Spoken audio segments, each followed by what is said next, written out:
सत श्री अकाल जी सारिਆਂ ਨੂੰ। मैं कुलवंत कौर अज फिर तुहाडे सामने जमात 7वीं पाठ 9 टाली बोली जो कि एक बाल कहानी है वो लैके हाजिर हुई हाँ। इस कहानी के लेखक हैं डॉक्टर दर्शन सिंह आष्ट। बाल कहानी क्यों कहा गया इसनूं?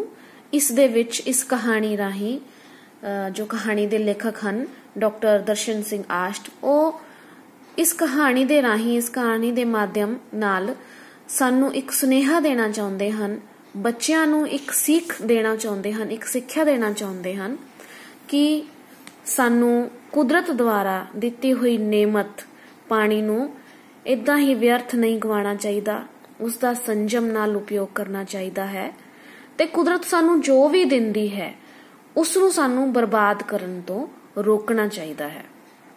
जे कुदरत द्वारा दित्तियां नेमतां मुक गईयां तां इंसान दा इस धरती ते जीना औखा हो जाएगा। असी कहानी शुरू करते हाँ। टाली उपर घुग्गी दा आलना सी। आलना समझदे हो तुसी, जिसनू इंग्लिश दे विच नेस्ट बोलदे है ते हिंदी दे विच उसनू घोंसला बोलदे है, जिहदे विच पंछी जो है अपने अंडे दे के ते बच्चियां नू जन्म दिंदे ने, उसनू कहा जांदा है आलना। आलने विच उस दे 2 बोट सन। घुग्गी उन्हां नू लाड लाउंदी होई गाउंदी, टाली मेरे बचड़े लक टुणु टुणु, वड्डे होए उड जाणगे लक टुणु टुणु। जदों टाली घुग्गी नू यह गीत गाउंदियां सुणदी तां ओह खुशी नाल खीवी हो जांदी सी। खीवी हो जाना मस्त हो जाना हुंदी भी क्यों ना। किन्ने जनौर उस उत्ते रात दिने वसेरा करते सन। टाली सोचदी मैं किन्नी खुशकिस्मत हाँ, मेरा परिवार किन्ना वड्डा है। हौली हौली घुग्गी दे बोट उडार हो गए, हुण ओह अपना चोगा आप चुगदे सन। फिर कुछ इस तरह होया कि टाली उदास रहन लग पई। हुण उसनू पंछियां दे गीत चंगे ना लगदे। जिवें लकड़ी नू घुण लग जांदा है, एवें ही कोई दुख अंदरों ही अंदर उसनू खाण लग पिया। गर्मी दी रुत आई तां आस पास दे टोबे तलाब सब सुक्कण लग पे। पानी दी तिप मसां ही लभदी। इस भटकणा विच घुग्गी नू लक टुणु टुणु वाला गीत विसर गया। उसदी चिंता उदों होर भी वध गई जदों टाली दे पत्ते अते फलियां झड़न लग पए। घुग्गी ने टाली नू पुछिया, टाली अमड़िए तैनू यह दिनों दिन की होई जांदा है? टाली चुप रही। अमड़िए एक वार तां बोल, मेरे कोलों तेरी हालत तक्की नहीं जांदी। मेरे मापिया ने अपना आलना तेरे उपर बनाया सी, उस विच मैं पल के वड्डी होई, फिर मैं तेरे उत्ते अपना आलना बनाया। मेरे बोटां नू तू आसरा दिता। तेरे पत्ते पीले क्यों पै गए ने? यह पहली वांग फलियां नाल वजदे होए छण छण छण छण क्यों नहीं करदे? घुग्गी दियां गल्लां सुन के आखर टाली नू चुप तोड़नी पई। टाली बोली, धीए मैं अपना दुख तैनू इस करके नहीं सी दसना चाहती कि तेरा मन दुखी होवेगा। हुण तू पुछ ही लिया है, तैनू दसदी हां। ये कह के टाली ने एक लम्मा होंका लिया ते फिर बोली, अज दा मनुख बदल गया है। ओह बहुत लोभी हो गया है, अत दर्जे दा स्वार्थी। ओह जंगलां नू वड्ड के वातावरण दा नास मार रहा है। फिर तेनू एदा की दुख? घुग्गी ने सवाल किया। दुख है धीए, दुख है। जे कोई किसी वस्तु दी लापरवाही नाल वरतों करके उसनू बर्बाद करदा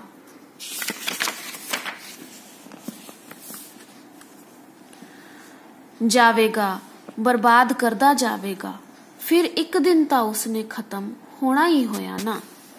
की मतलब? घुग्गी ने पूछया। मतलब ये कि मनुख पानी दी कदर नहीं कर रहा, ਇਹ ਕੁਦਰਤ ਦੀ ਦਾਤ ਹੈ। ਉਹ ਇਸ ਨੂੰ ਮੁਕਾਉਣ ਤੇ ਤੁਲਿਆ ਹੋਇਆ ਹੈ।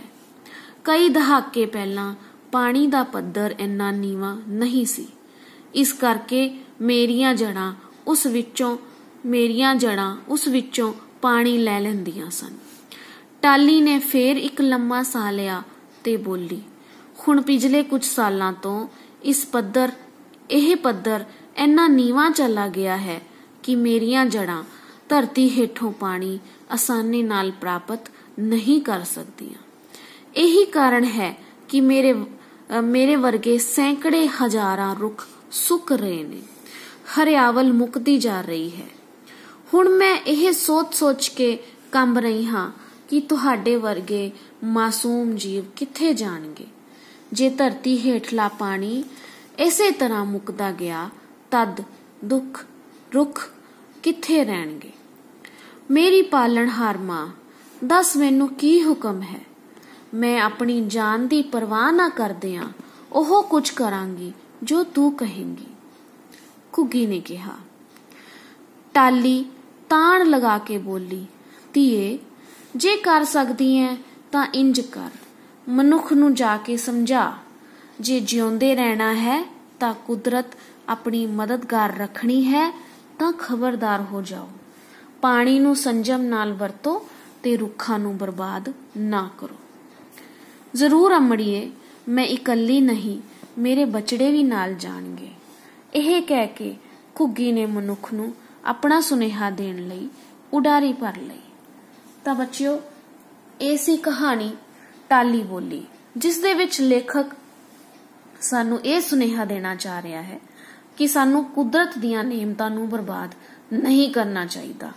ਪਾਣੀ ਜੇ ਬਚਾਵਾਂਗੇ ਤਾਂ ਹੀ ਸਾਡਾ ਵਾਤਾਵਰਣ ਜੋ ਹੈ ਉਹ ਬਚੇਗਾ, ਸਾਫ਼ ਸੁਥਰਾ ਰਹੇਗਾ। ਅੱਗੇ ਅਸੀਂ ਅਭਿਆਸ ਵੱਲ ਵਧਦੇ ਹਾਂ। ਅਭਿਆਸ ਦੇ ਵਿੱਚ ਸਭ ਤੋਂ ਪਹਿਲਾਂ ਔਖੇ ਸ਼ਬਦਾਂ ਦੇ ਅਰਥ। ਬੋਟ, ਪੰਛੀਆਂ ਦੇ ਬੱਚੇ। ਖੀਵੀ, ਮਸਤ। ਜਨੌਰ, ਪੰਛੀ ਜਾਂ ਜਾਨਵਰ ਵੀ ਕਹਿ ਸਕਦੇ ਹਾਂ। ਅਮੜੀ, ਮਾਂ। ਮਾਸੂਮ, ਛੋਟਾ, ਨਿੱਕਾ, ਭੋਲਾ। ਪਾਲਣਹਾਰ, ਪਾਲਣ ਵਾਲਾ। ਖਬਰਦਾਰ, ਸਾਵਧਾਨ। ਸੰਜਮ, ਕਿਰਸ ਨਾਲ, ਧਿਆਨ ਨਾਲ, ਸਰਫੇ ਨਾਲ।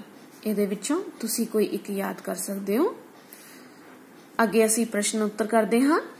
ਪਹਿਲਾ ਪ੍ਰਸ਼ਨ ਹੈ, ਘੁੱਗੀ ਆਪਣੇ ਬੋਟਾਂ ਨੂੰ ਲਾਡ ਲਡਾਉਂਦੀ ਹੋਈ ਕੀ ਗਾਉਂਦੀ ਸੀ। ਇਹਨਾਂ ਪ੍ਰਸ਼ਨਾਂ ਦਾ ਉੱਤਰ ਤੁਹਾਨੂੰ ਕਿਤਾਬ ਦੇ ਵਿੱਚੋਂ ਹੀ ਮਿਲੇਗਾ। ਅਸੀਂ ਵੇਖਦੇ ਹਾਂ। ਪਹਿਲੇ ਪ੍ਰਸ਼ਨ ਦਾ ਉੱਤਰ ਹੈ, ਘੁੱਗੀ ਆਪਣੇ ਬੱਚਿਆਂ ਨੂੰ ਲਾਡ ਲਡਾਉਂਦੀ ਹੋਈ ਗਾਉਂਦੀ ਸੀ, ਟਾਲੀ ਮੇਰੇ ਬੱਚੜੇ ਲੱਕ ਟੁਣੂ ਟੁਣੂ, ਵੱਡੇ ਹੋਏ ਉੱਡ ਜਾਣਗੇ ਲੱਕ ਟੁਣੂ ਟੁਣੂ। ਦੂਜਾ ਪ੍ਰਸ਼ਨ ਹੈ, ਘੁੱਗੀ ਨੂੰ ਲੱਕ ਟੁਣੂ ਟੁਣੂ ਵਾਲਾ ਗੀਤ ਕਿਉਂ ਵਿਸਰ ਗਿਆ ਸੀ। ਘੁੱਗੀ ਨੂੰ ਲੱਕ ਟੁਣੂ ਟੁਣੂ ਵਾਲਾ ਗੀਤ ਇਸ ਕਰਕੇ ਵਿਸਰ ਗਿਆ ਸੀ। ਇਸ ਪ੍ਰਸ਼ਨ ਦਾ ਉੱਤਰ ਹੈ, ਘੁੱਗੀ ਨੂੰ ਲੱਕ ਟੁਣੂ ਟੁਣੂ ਵਾਲਾ ਗੀਤ ਵਿਸਰ ਗਿਆ ਸੀ ਕਿਉਂਕਿ ਟਾਲੀ ਹੁਣ ਉਦਾਸ ਰਹਿਣ ਲੱਗ ਪਈ ਸੀ। ਹੁਣ ਉਸਨੂੰ ਪੰਛੀਆਂ ਦੇ ਗੀਤ ਚੰਗੇ ਨਹੀਂ ਸਨ ਲੱਗਦੇ, ਕਿਉਂਕਿ ਗਰਮੀ ਦੇ ਰੁੱਤ ਦੇ ਕਾਰਨ ਆਸ-ਪਾਸ ਦੇ ਟੋਬੇ ਤਲਾਬ ਸਭ ਸੁੱਕ ਰਹੇ ਸਨ। ਪਾਣੀ ਦੀ ਤਿਪ ਯਾਨੀ ਕਿ ਬੂੰਦ ਮਸਾਂ ਹੀ ਕਿਥੇ ਲੱਭਦੀ ਸੀ। ਇਸੇ ਭਟਕਣਾ ਦੇ ਕਾਰਨ ਘੁੱਗੀ ਨੂੰ ਲੱਕ ਟੁਣੂ ਟੁਣੂ ਵਾਲਾ ਗੀਤ ਵਿਸਰ ਗਿਆ ਸੀ। ਅਗਲਾ ਪ੍ਰਸ਼ਨ ਹੈ,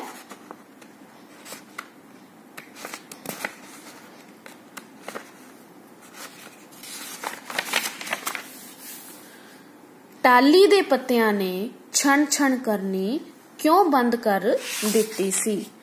ਟਾਲੀ ਦੇ ਪੱਤਿਆਂ ਨੇ ਛਣ ਛਣ ਕਰਨੀ ਇਸ ਲਈ ਬੰਦ ਕਰ ਦਿੱਤੀ ਸੀ ਕਿਉਂਕਿ ਟਾਲੀ ਬਹੁਤ ਦੁਖੀ ਸੀ।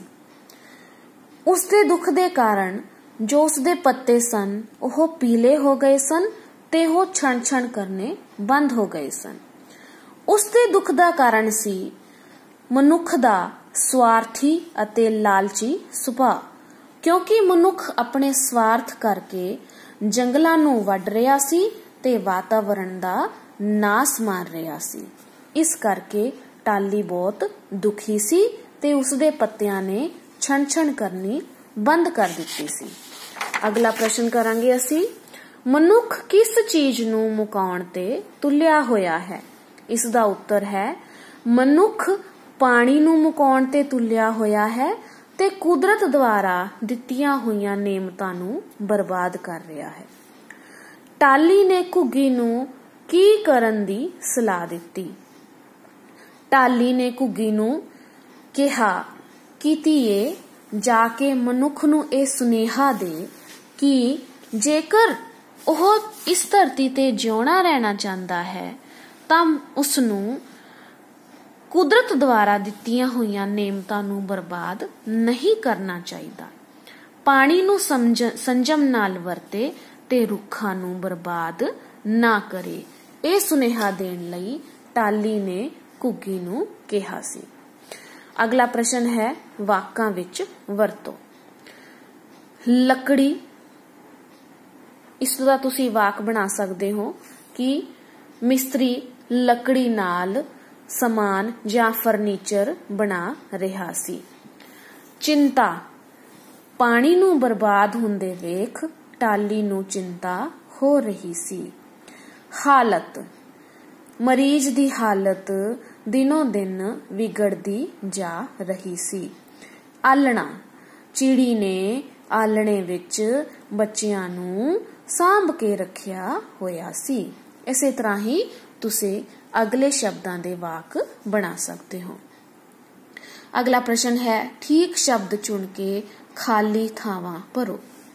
ਪਿੱਛੇ ਸ਼ਬਦ ਦਿੱਤੇ ਹੋਏ ਨੇ, ਇਹਨਾਂ ਦੇ ਵਿੱਚੋਂ ਤੁਸੀਂ ਸਹੀ ਸ਼ਬਦ ਚੁਣ ਕੇ ਇੱਥੇ ਲਿਖਣਾ ਹੈ। ਪਹਿਲਾ ਹੈ, ਆਲੜੇ ਵਿੱਚ ਘੁੱਗੀ ਦੇ ਖਾਲੀ ਸਥਾਨ ਬੋਟ ਸਨ। ਇਸ ਦਾ ਉੱਤਰ ਹੈ 2 ਬੋਟ ਸਨ।